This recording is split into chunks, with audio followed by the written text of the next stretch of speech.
Hello dear friends, dear aspirants. तो कैसे हैं आप लोग? कैसी चल रही है आपकी प्रिपरेशन? कैसी चल रही है आपकी रिवीजन?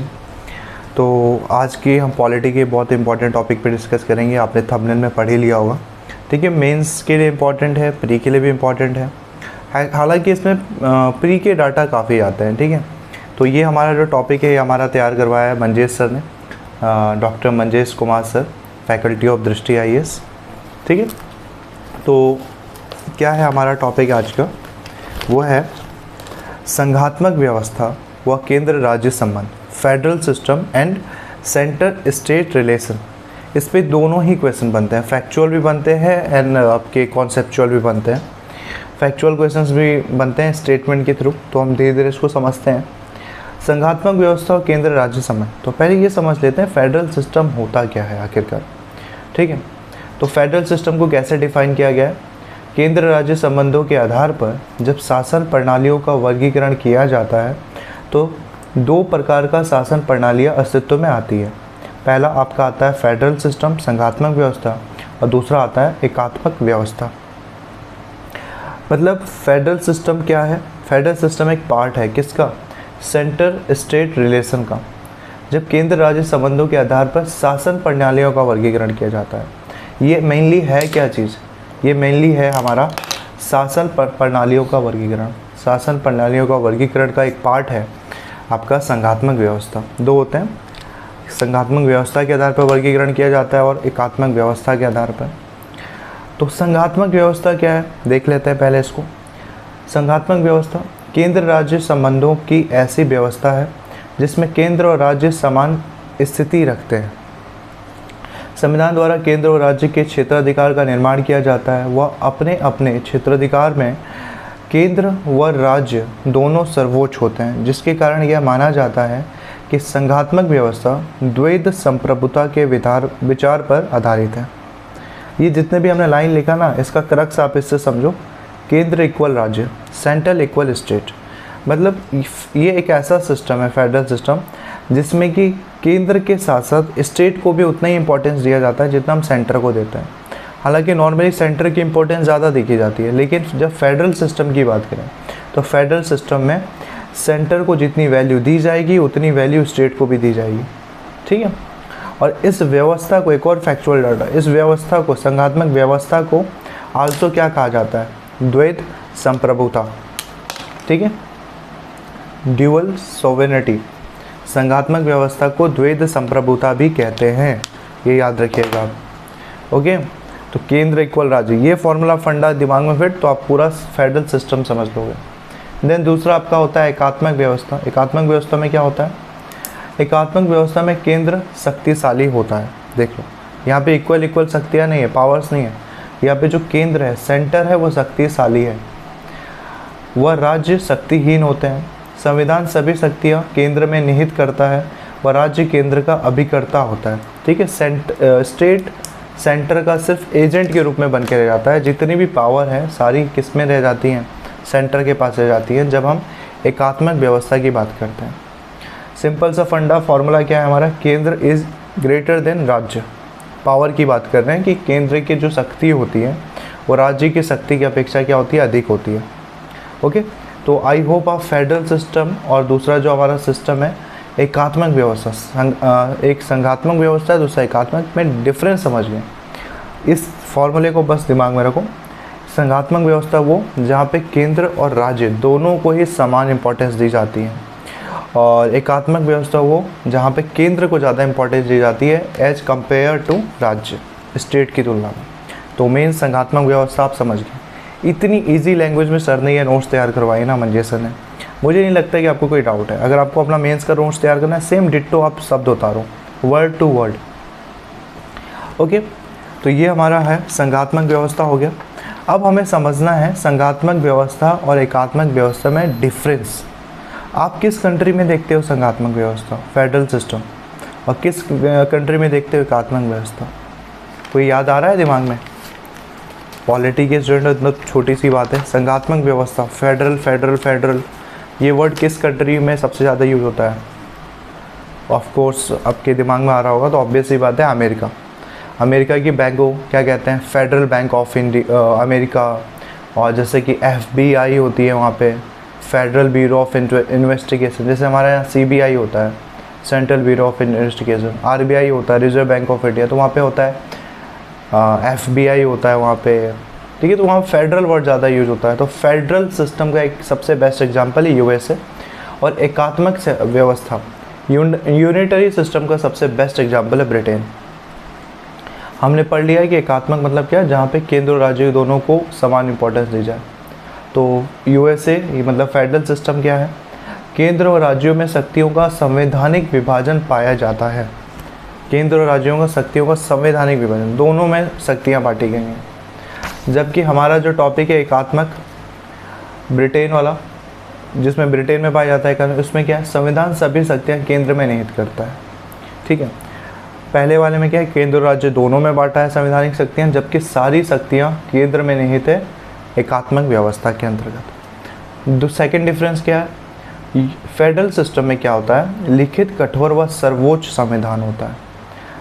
संविधान जो होगा वो रिटर्न होगा, स्ट्रॉन्ग होगा और सर्वोच्च होगा। अच्छा, स्ट्रॉन्ग का मतलब क्या हुआ, मतलब आपको क्या कहते हैं, स्टोन पे लिखा हुआ है क्या, पत्थर पे लिखा है, शिलालेख है कोई। कठोर का मतलब क्या, या किसी स्ट्रॉन्ग मटेरियल पे आपने कॉन्स्टिट्यूशन लिखा है, कोई कॉपी के पेज पे ना लिखने के बजाय। स्ट्रॉन्ग का मतलब होता है ऐसा कॉन्स्टिट्यूशन, ऐसा संविधान जो आसानी से अमेंड ना हो सके, ठीक है, जिसमें आसानी से संशोधन ना हो सके, जिसमें संशोधन करवाना काफ़ी कठिन हो, तो हम उसको कहते हैं कठोर, ठीक है। तो फेडरल सिस्टम में क्या होता है, लिखित, कठोर और सर्वोच्च संविधान होता है। संविधान की सर्वोच्चता होती है, सबसे बड़ा कौन होता है वहाँ पे, कॉन्स्टिट्यूशन। जबकि एकात्मक व्यवस्था में क्या होता है, ऐसा अनिवार्य नहीं है। फेडरल यूनिटरी सिस्टम वाले कंट्री में ऐसा जो नहीं है कि वहाँ पे लिखित संविधान हो, कठोर हो, सर्वोच्चता संविधान की हो। सबसे अच्छा एग्जाम्पल ब्रिटेन ही है। ब्रिटेन में कोई रिटन कॉन्स्टिट्यूशन नहीं है। ब्रिटेन का कॉन्स्टिट्यूशन तो छोड़ो, वहाँ पे तो कठोरता क्या ही होगी जब कॉन्स्टिट्यूशन नहीं है वहाँ रिटन। सर्वोच्च संविधान, ब्रिटेन में कोई भी सर्वोच्च संविधान नहीं। अगर कॉन्स्टिट्यूशन रिटन हो भी गए तो वहाँ पे कोई भी संविधान सर्वोच्च नहीं है, क्योंकि वहाँ पे सर्वोच्च है राजा, रानी, किंग, जो कह देगा वही सर्वोच्च है, ठीक है, एकल सरकार। बट रिटन रूप में कहीं नहीं लिखा है कि सर्वोच्च कौन है।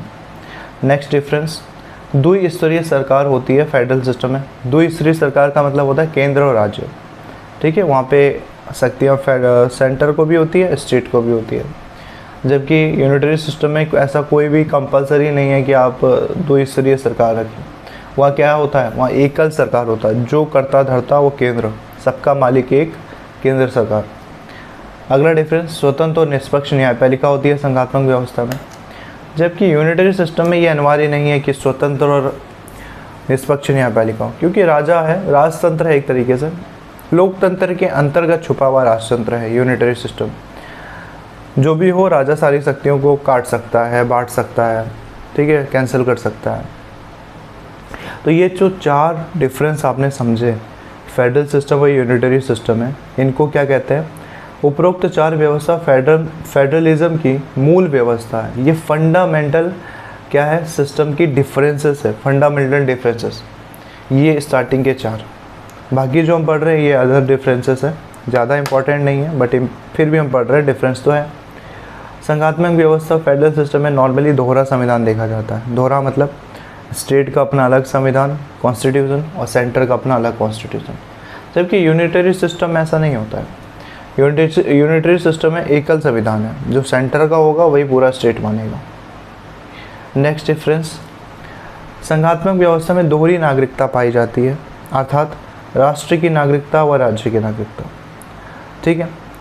क्या होता है, एक ही कंट्री है, जैसे एग्जांपल यूएसए की कंट्री है एक यूएसए, और उसका एक स्टेट हो गया टेक्सास।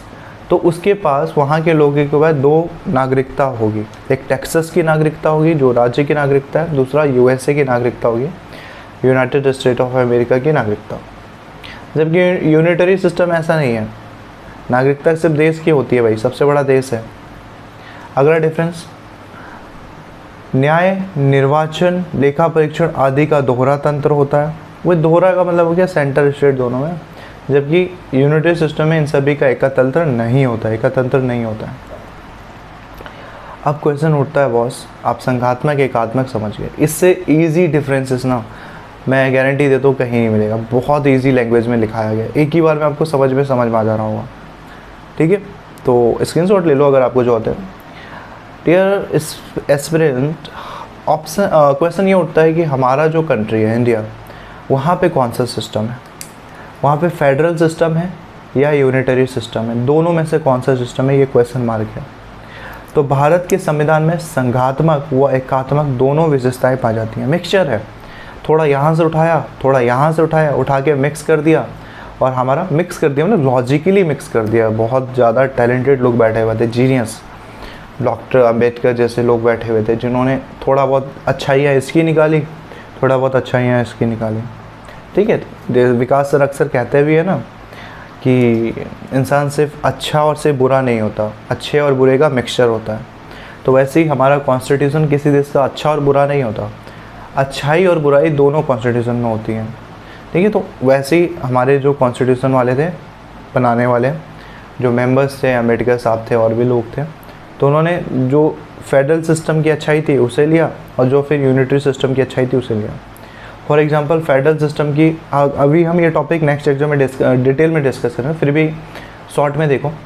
फेडरल सिस्टम में क्या होता है कि ये लिखित, कठोर व सर्वोच्च संविधान होता है। तो कुछ ऐसा ही इंडिया में भी तो है, लिखित संविधान है, सर्वोच्च संविधान है, लेकिन इंडिया में कठोर संविधान नहीं है। कठोर संविधान मतलब इंडिया में कॉन्स्टिट्यूशन जो भी एक्ट होगा, आर्टिकल होगा, उसका अमेंडमेंट हो जाता है, और अपेक्षाकृत देखा जाता है ना अमेरिका की तुलना में, अमेरिका के कंपेरिजन में यहाँ पे जो अमेंडमेंट है थोड़ा सा क्या है, सरल है, सिंपल है as compare to USA.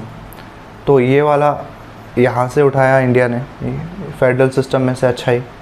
Next अच्छाई क्या उठाई इन्होंने, और क्या है, स्वतंत्र व निष्पक्ष न्यायपालिका। इंडिया में है भाई, है इंडिया में, इंडिया की कॉन्स्टिट्यूशन में फेडरल सिस्टम का ये वाला पार्ट उठाया गया। और क्या उठाया गया, दोहरा संविधान नहीं, ये नहीं उठाया। दोहरी नागरिकता, ये भी नहीं उठाया। न्याय, निर्वाचन, न्यायिका का अधिकार दोहतर, नहीं, ये भी नहीं उठाया गया। तो मेनली इंडिया में उठाया गया, इसमें से लिया गया फेडरल सिस्टम का लिखित और सर्वोच्च संविधान। कठोर है लेकिन उतना नहीं है। और दूसरा लिया गया स्वतंत्र और निष्पक्ष न्यायपालिका। यूनिटरी सिस्टम की क्या अच्छाइयाँ थी? सबसे बड़ी अच्छाई थी यूनिटरी सिस्टम की कि एकल सरकार था, एकल संविधान। सबसे बड़ी तो यह है, एकल संविधान और एकल नागरिकता, इसकी सबसे बड़ी अच्छाई, और इन सभी का एकल तंत्र। ठीक है, तो भारत का कॉन्स्टिट्यूशन, इंडियन कॉन्स्टिट्यूशन मिक्सचर है फेडरल सिस्टम का और यूनिटरी सिस्टम का। ओके डियर फ्रेंड, तो ये हमारे नोट्स थे, मेंस के लिए भी थे, प्री के लिए भी थे। प्री के डाटाबेस में है, बट मेन इसमें मेंस के नोट्स हैं। प्री के नोट्स तो आपको इजीली अवेलेबल है, बट मेंस के नहीं है। तो ये हमने पढ़ लिया। क्या पढ़ा हमने पहले तो जाना संघात्मक व्यवस्था और केंद्र राज्य संबंध क्या होता है। ठीक है, संघात्मक व्यवस्था के साथ साथ हमने एकात्मक व्यवस्था भी पढ़ लिया, यूनिटरी सिस्टम। तो आज के लिए डियर एस्पिरेंट्स, डियर फ्रेंड्स, इतना ही। नेक्स्ट लेक्चर में हम पढ़ेंगे भारतीय संघवाद का स्वरूप, आखिर इंडियन फेडरलिज्म है कैसा, उसको डिटेल में पढ़ेंगे। ठीक है, नेचर ऑफ इंडियन फेडरलिज्म, काफ़ी डिटेल टॉपिक है। ठीक है, तो अभी के लिए इतना ही, मिलते हैं नेक्स्ट लेक्चर में। तो आप अच्छे से रिवीजन कीजिए। Okay, bye.